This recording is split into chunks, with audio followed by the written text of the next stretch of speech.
नमस्कार मंडळी, कशा आहात सगळे? मी वैशाली पाटील तुमचं मनापासून स्वागत करते बिग बॉस मराठी सीझन 6 मध्ये जे राखीची धमाल चालू आहे ती तर बघतच आहात तुम्ही. अक्षरशः तन्वीला तिनं राखीने अक्षरशः नाके नऊ आणलेले आहेत तन्वीचे. दुसरी गोष्ट म्हणजे की नॉमिनेशनमध्ये काय झालं हे आपण बघणार आहोत. तर चला तर व्हिडिओला स्टार्ट करूयात. तर नॉमिनेशनमध्ये जे झालं ते खूप असं इंटरेस्टिंगच झालं, कारण की राखीला काही कळत नव्हतं की नेमकं करायचं तर करायचं काय म्हणून. कारण की राखीने जे आहे ते प्राजक्ताचा फोटो तिच्या गळ्यामध्ये होता आणि प्राजक्ताला वाचवायचं. इकडे काटा ग्रुप म्हणत होती की प्राजक्ताला आउट करायचं, तिकडे टोळी जी आहे ती म्हणत होती प्राजक्ताला आउट नाही करायचं. त्यामध्ये डीलमध्ये राखीला कळत नव्हतं की नेमकं करायचं तर करायचं काय. आता यात स्मार्ट मूव्ह होती हिची का राखी जराशी हडबडली की काय झालं नेमकं.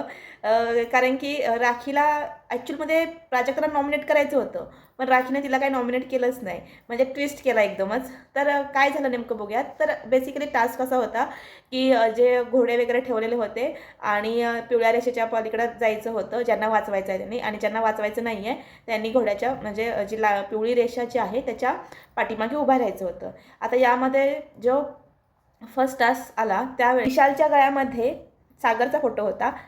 त्यानंतर रोशनच्या गळ्यामध्ये राखीचा फोटो होता. राखीच्या गळ्यामध्ये होता तो प्राजक्ताचा फोटो होता. त्यानंतर राकेश यांच्या गळ्यामध्ये रोशनचा फोटो होता. त्यानंतर रुचिता यांच्याकडे राकेश बापट यांचा फोटो होता. तर दीपाली यांच्याकडे रुचिताचा फोटो होता. तर सागर यांच्याकडे दीपालीचा फोटो होता. आता यामुळे असं झालं होतं की नेमकं नॉमिनेट करायचं तर नेमकं करायचं कोणाला.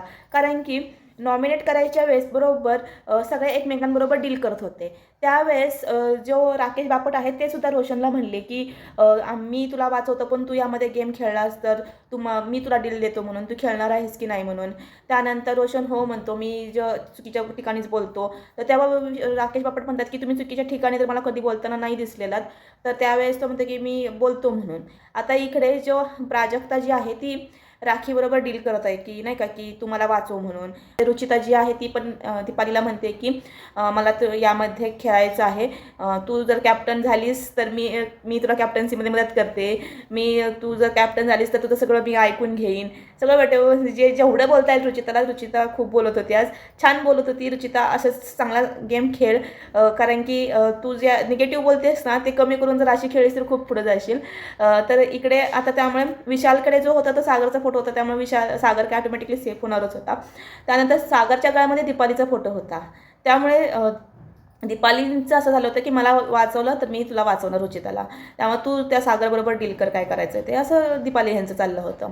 त्यानंतर आता पहिला टास्क जेव्हा चालू झाला, पजर वाजला, त्यावेळेस ज्यावेळेस पळायचं होतं त्यावेळेस राकेश जो आहे तो उभा राहिले होते की रोशन भजनकर त्यांना आउट करायचं होतं म्हणून. त्यानंतर दीपाली सय्यद पण पळत नव्हत्या कारण की रुचिता पळत नव्हती. रुचिताच्या गळ्यामध्ये राकेशचा फोटो होता. त्यामध्ये राखी पळत नव्हती कारण की रोशनच्या गळ्यामध्ये होता तो राखीचा फोटो होता. आता अशा ह्याच्यामध्येच मग ट्विस्टमध्ये मग राकेश बापट लास्टला राहतात आणि रोशन जो आहे तो आउट होतो. त्यानंतर मग दुसरा राऊंड ज्यावेळेस येतो त्यावेळेस सगळेजण राखीला म्हणत असतात की तू पळू नकोस, आपण प्राजक्ताला आउट करू म्हणून. त्यावेळेस राखीला काही कळत नव्हतं की नेमकं करायचं काय, कारण की रोशनच्या गळ्यामध्ये राखीचा फोटो होता. त्यामुळे रोशन पळाला तरच राखी पळायचं असं राखीचं झालं होतं. पण रोशन कुठेतरी इन्फ्लुअन्स होत होता त्यामुळे रोशन पण पळत नव्हता. तर सगळेजण राखीला फोर्स करत होते की तू पळ म्हणून. तर नेमकं ती पळणार कशी ना, कारण की रोशन जर पळत नसेल तर मग ती का पळेल. हे सगळेजण तिला अक्षरशः फोर्स करतात की तू नॉमिनेट कर, तू नॉमिनेट कर म्हणून. तिकडून ती तन्वी ओरडते, माझा मेंदू घे, माझा तुझा वापरता येत नाही तर माझा घे म्हणून. तन्वी नेमकं तुझं काय चाललं होतं, तू एवढी हायपर का होत होती. तिकडे राकेश बापट नॉमिनेट झाला, त्यामध्ये तू काय एवढी म्हणजे ॲग्रेसिव्हली ते राखीबरोबर म्हणजे बोलतेस वगैरे. यामध्ये सेकंड राऊंडमध्ये सुद्धा मग जो राकेश आहे तो आउट झाला. त्यानंतर थर्ड राऊंडमध्ये जे आहे ते मध्ये राखीला एवढं डिमोटिवेट केलं की तुझ्यामुळंच राकेश आउट झाला, तुझ्यामुळंच हे झालं ते झालं. ती तन्वी इतकून वरून ओरडत होती की आमच्यामध्ये ग्रुपमध्ये राहते आणि नॉमिनेट करायच्या वेळेस त्याला नॉमिनेट करते. एका नॉमिनेशनमुळं तुम्ही राखीवरती एवढे क्वेश्चन करतात. इतके दिवस राखी तुमच्याबरोबर खेळत होती त्यावेळेस तुम्हाला काही वाटलं नाही, आणि आता एक नॉमिनेशनमध्ये तुम्ही डायरेक्टली तिच्यासंग एवढं चुकीचं वागताय राखीबरोबर की हे जर असं कुठंतरी वेगळं वाटलं की राखीला तुम्ही एवढं म्हणजे तिला इतकं बोलत होता, ती बसतीये, ती येतीये, ऐकतीये, बोलतीये. राखी मोस्टली कुणाचं एवढं ऐकून घेत नाही, पण यावेळेस ती ऐकून घेत होती सगळ्यांचं, सगळ्यांना बोलत होती की ठीक आहे ठीक आहे. तर मग हे कुठंतरी असं झालं की नाही का की तन्वीला खूपच म्हणजे ती रडतीये काय, मला ते असं असं होतं काय. मग तू डिप्लोमॅटिक होत नाहीस का, तू निर्णय चुकीचे घेतेस ना, तू पण निर्णय आणून पलटतेस ना. मग आता जेव्हा राखीने हा निर्णय घेतला त्यावेळेस तुला काय एवढं हायपर, नॉमिनेशन केलं होतं, कुणाचं केलं होतं, राकेशचं केलं होतं, तर राकेश पण एवढा हायपर नाही तेवढा तू होतीस का गं बाई, काय झालं तुला. मग तन्वीला जे एक ऑपॉर्च्युनिटी दिली की तुला एकाला नॉमिनेट करावं लागेल म्हणून, त्यावेळेस आहे ती प्राजक्ताला नॉमिनेट करते. कारण की तन्वीला असं झालं होतं की नाही का की जर राखीने तिला नॉमिनेट केलं असतं तर मग मी रुचिताला किंवा विशाला नॉमिनेट केलं असतं. माझं त्याचे डिस्पिरिट होतं, मी अशी होती, मी तशी होते, मला नॉमिनेशन हे सिरियस काय घेत नाहीत, हे सगळं मस्तीमध्ये कुचकरी करतात, मस्तीमध्ये कुचकरी करतात, हे तन्वीचं चालू झालं होतं. त्यामुळे नंतर मग ती दीपाली सय्यद यांच्याजवळ म्हणते पण की ही आपल्या संघ बसते, आपल्या संघ उठते, आपल्या संघ 24 तास आपल्याबरोबर असते आणि खेळायच्या वेळेस तिनं 2 सेकंदामध्ये त्यांच्याबरोबर खेळली. मग आपलं काय असं, आपला एक गडी, माझा प्लेअर एक बाद झालाच ना. तेव्हा तर दीपाली म्हणतात की तू कुणावरती विश्वास ठेवतेस वगैरे. तर विश्वासात म्हणजे ती पण गेम खेळायला आली आहे, तर राखीने गेम खेळा म्हणून इथे जरासं तन्वीचं जे बिहेवियर होतं ते जरासं कुठंतरी मला असं म्हणजे डिप्लोमॅटिक वाटलं. तुम्हाला काय वाटलं याबद्दल नक्कीच कमेंट सेक्शनमध्ये मला सांगा. त्यानंतर मग ज्यावेळेस सगळेजण बोलत होते त्यावेळेस जी ह्यांचं बोलणं चाललं होतं की ही बघ राखीला बोलतायत, कशी बोलतायत. त्यानंतर राखी जी आहे ती प्राजक्ताबरोबर बोलत असताना इकडे राकेश, तन्वी, दीपाली ह्या सगळेजण बोलत आहेत की ही बघ आता आपल्याबरोबर आपण ती अशी बोलते म्हणून आता ती तिकडे जाऊन बसली आहे, आपल्याबरोबर एवढी सिंपती वगैरे घेतली, आता प्राजक्ताबरोबर जाऊन प्राजक्ताबरोबर सिंपती घेते. तर आणि इकडे राखी जी आहे ती म्हणते बघ ना ती तिकडे बोलत बसल्यात आणि मला एकटीला ठेवले. तर इथे कुठेतरी मग त्यांचं मिसअंडरस्टँडिंग वगैरे व्हायला लागले. त्यानंतर मग आता ज्यावेळेस किचनमध्ये राकेश जो आहे ते जेवण बनवत असतो त्यावेळेस सकाळीच तन्वी, दीपाली आणि राखी बोलत असताना त्यावेळेस तन्वी तिला म्हणत असते की दादा तिच्यावरती विश्वास नाही ठेवायचा, तिच्यासंग बोलायचं नाही, तू एक वेळ माफ करशील, मी काय माफ नाही करणार, मी असं नाही करणार, मी तसं नाही करणार. त्यावेळेस मग राकेश असं तो समजत असतं की अरे तिच्या गळ्यामध्ये माझा होता, तुला काच कळत नाही आहे.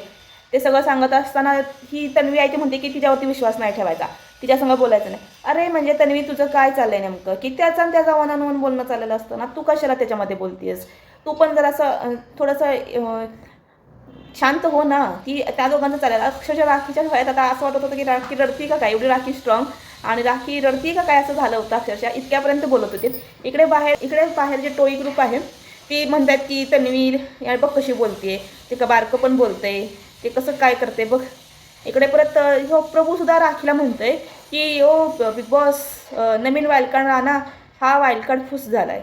अरे तर प्रभू तुझं वागणं काय, तू छोटा एवढासा तू बोलतोयस काय की कुठपर्यंत म्हणजे ह्या म्हणतात प्रभूला बोलायचं आता काय. त्यानंतर इकडे सगळेजण म्हणतात बघ ती राखीला म्हणतोय तो प्रभू की नवीन हा वाईल्डकार्ड फुस झाला आहे म्हणून, नवीन आणा म्हणून. राखी म्हणते तुला कोण बोललं का की तू मला असं बोलतोयस म्हणून. कारण की राखी त्याच्याबरोबर तर व्यवस्थितच आहे ना, की राखीनं त्याच्याबरोबर तर काय चुकीचं केलं नव्हतं. उलट ती राखी जी आहे ते प्रभूला सपोर्टच करत होती. मग राखीला असं झालं की नाही का की अरे हा पण असं बोलतोय म्हणजे. आता इकडे सगळेजण बाहेर जे आहेत ते टोळी ग्रुप जे आहेत ते बोलत होते आणि त्यावेळेस राखी तिथं बसलेली होती. त्यावेळेस यांचं बोलणं वगैरे चाललं होतं. आता इकडच्या पलीकडच्या साईडला प्रभू जो आहे तो बसला, एकदमच प्राजक्ताला दिसतं की प्रभू तिथं आहे म्हणून. आता प्रभू तिथं आहे म्हणल्यानंतर ह्या प्राजक्ताला परत असं झालं की जा तू जाऊन सांग जा आता आतमध्ये. इथं आधी पण असंच तिनं केलं, ज्यावेळेस नॉमिनेशनचा टास्क चालू होता त्यावेळेस पण तिनं तिला हाडतूड केलं प्रभूला की चले जा इथून म्हणून वगैरे. तर प्राजक्ता तो लहान आहे म्हणून तू त्यालाच फक्त टार्गेट करतेस का, की तो म्हणजे ठीक आहे मी मान्य करते की तो 20 वर्षाचा मुलगा आहे, पण त्याचं म्हणजे तो लहान दिसतो वगैरे ठीक आहे, तो जे डोकं वगैरे लावतोय, पण तू प्रत्येक वेळेस त्याला हाडतूड वगैरे करतेस, ती का करतेस. तुम्ही म्हणताय ना की तुम्ही त्यांच्या वयाचा आहे, पण त्याचं एक मानसिक शारीरिक बळ केवढं छोटंसं आहे तो, तर तू त्याच्यावरतीच बोलतेस, त्यालाच बोलतेस फक्त.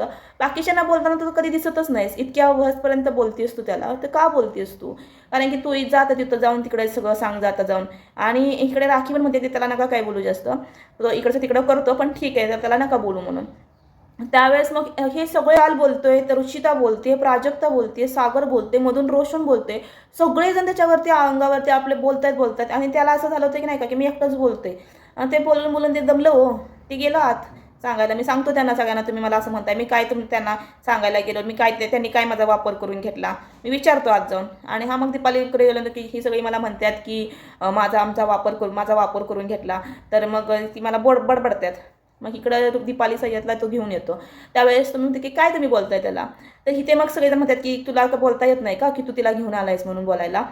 इथे पण मग नंतर त्यांचं चालू झालं की तुला काय बोलता येत नाही, तू काय बोलत नाहीस, तुला कोणतरी लागतं सपोर्टला वगैरे, तू एक कंटेस्टंट आहेस, इथं पण ती बोलणार का. मग ते रुचिताचं परत चालू झालं, टेटवळ्या हरभऱ्या बिरभऱ्या ते काय तिचं वॉटेवर ते असतं ते. त्यानंतर मग परत ही सगळेजण आत गेले. त्यावेळेस मला रडत रडत मग प्रभू सांगायला लागला की मला असे बोलतायत की कॅमेरा पुढे जाऊन भीक मागतो. मग प्रभू तिथं तर तुला असं कोण काय बोललं नव्हतं, तर खोटं कशाला बोलतोयस, ही खोटं बोलल्यामुळे परत तू चुकीचं दिसतोयस. इथे परत मग राकेश बाहेर जाऊन म्हणतोय की तुम्ही त्याला कशाला बोललात भीक मागतोय वगैरे. तर हे सगळेजण बोलले की आम्ही असं काही त्याला बोललेलं नाही आहे म्हणून, तर तो चुकीचं बोलतोय म्हणून. ज्यावेळेस प्रभू बाहेर होतं त्यावेळेस क्लिअर होतं. त्यावेळेस मग प्रभू मग त्यावर राकेश आहे तो म्हणतोय की असं काही बोलू नकोस चुकीचा शब्द वगैरे, की त्यामुळं आपण खोटं पडतो. इथे राकेशचं हे गोष्ट एक चांगली होती की प्रभूला तर चांगल्या ठिकाणी चांगलं सांगते. कारण की ज्यावेळेस नॉमिनेशन टास्क झाल्यानंतर राकेशसुद्धा त्याला म्हटलं होता की हे जे चोरी वगैरे तू करतोयस ना, चोरी हे केलंस ना, हे शेवटचं केलंस, यानंतर कुणाच्या पर्सनल गोष्टीमध्ये हात वगैरे घालायचा नाही म्हणून. आणि जर तेव्हा मग प्रभू म्हणतो की मला जर समोरून दिसली तर त्यावेळेस जो राकेश होता म्हणतो की युक्तीने घ्यायचं, पण असं नाही घ्यायचं, चोरी वगैरे नाही करायची म्हणून, नाहीतर सवय लागते आपल्याला म्हणून. तर इथे राकेश बापट खूप छान पद्धतीने जे समजवत आहेत त्याला की कुठल्या ना कुठल्या गोष्टीमधून, ते खूप छान होतं. त्यानंतर आता जेव्हा मग हे सगळं झाल्यानंतर मग तन्वी जी आहे ते उडत आत घेऊन जाते की काय रे तू असं खोटं झालं होतं का, की तू असं खोटं असं नाही बोलायचं, ज्या गोष्टीवरती आहे तर आता तुला माहिती होतं ना की चोरीबद्दल ह्यानंतर हे असं होणार आहे, तर मग तू कशाला आत्मनाला लावून घेतोयस वगैरे. आता तन्वी जी आहे ना ती प्रभूला खरोखर यूज करून घेते. तन्वीला कोणतरी एक सपोर्टला पाहिजे, कारण की तिला माहीत आहे की राकेश आणि दीपाली हे दोघंजण पाठीमागणं काही ना काही प्लॅन करत आहेत म्हणून. त्यामुळं ती आता जी प्रभू आहे त्याला अक्षरशः ती धरूनच ठेवलं आहे तिनं, की कुणीही त्याला म्हणजे आपल्या साईडनं कोण नाही कोणतरी एक पाहिजे म्हणून. त्यामुळे तिनं प्रभूला बरोबर ताईडी करत ताई करत तिनं बरोबर त्याला गुंडाळलं. इकडे मग आता नंतर जी रुचिता आणि विशाल यांचं बोलणं होतं की छान दिसतेस वगैरे. मग राखीची मस्ती राहिलेलं होतं. राखी म्हणते की जेवण बनवते मी, काय बनवू जेवायला. तर मग राखी जी तन्वी जी आहे ती म्हणते की नाही का की काय आहे जेवायला, तर ती डाळ भात बनव आणि दुसरं काय आहे, तर ती म्हणते की कोबी आहे म्हणून. तर ती म्हणते की मग ते कापून द्यायला सांग प्राजक्ताला आणि ते बनव. तर ती म्हणते की प्राजक्ता नाही म्हणते बनवायला, तर मी ती फुलगोबी बनवते.